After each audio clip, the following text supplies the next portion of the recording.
Bonsoir à tous, bienvenue dans votre édition locale du Var. Depuis 30 ans, des camions déversent quotidiennement leurs déchets du BTP sur des terres agricoles au Castellet. Ce matin, des viticulteurs et des riverains se sont mobilisés pour dire leur ras-le-bol face à cette décharge illégale gigantesque. Ils sortent de leurs réserves. Il aura fallu plus de 30 ans. Pour la première fois, ces producteurs de vin de Bandol manifestent leur colère publiquement pour dénoncer la présence d'une décharge illégale sur des terres agricoles. On se sent oublié par les pouvoirs publics. Des décharges sauvages se créent dans la région, dans le parc sud Sainte-Baume. Nous sommes là pour défendre l'environnement et défendre l'appellation des vins de Bandol. La décharge illégale, la voici, immense, plantée au milieu des vignes. Incroyable tas de remblais entassés sur plusieurs mètres de hauteur, pour l'essentiel des déchets issus du BTP. Vous voyez visuellement, c'est tous ces niveaux qui ont été créés, c'est des millions de tonnes de déchets divers qui sont déversés là.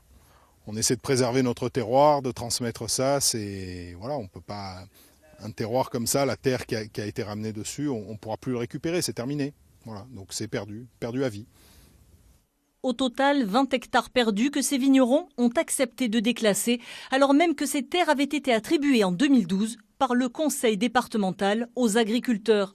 Mais les viticulteurs ne sont pas les seuls lésés. Les riverains sont aussi excédés. 30 ans qu'ils voient défiler quotidiennement sous leurs fenêtres des dizaines de camions. Combien de fois j'ai vu des camions qui arrivaient avec du goudron, du béton, du goudron, de tout quoi. À une époque, je m'amusais à les compter. 35, 40, 50 camions dans la matinée, autant l'après-midi. Je ne peux plus étendre mon linge, obligé d'avoir un sèche-linge, de sécher à l'intérieur. La poussière qui vous salit tout, quoi, les terrasses. J'ai une pompe à chaleur qui est dehors, elle est pleine de poussière. C'est inacceptable, quoi, voilà. Reste à savoir pourquoi et au profit de qui a-t-on sacrifié un territoire abîmé impunément au vu et au su de toutes les autorités publiques depuis des décennies. Présente lors de ce rassemblement, la députée de la République En Marche de la 6e circonscription du Var, Valérie Gomez-Bassac, s'est engagée à faire remonter au ministère concerné le dossier que les viticulteurs lui ont remis en main propre. C'est une terre qui a été donnée par le conseil départemental, qui a été donnée pour qu'il y ait une exploitation agricole dessus. Ce n'est pas le cas. Pour les riverains, c'est une situation aujourd'hui qui est dangereuse.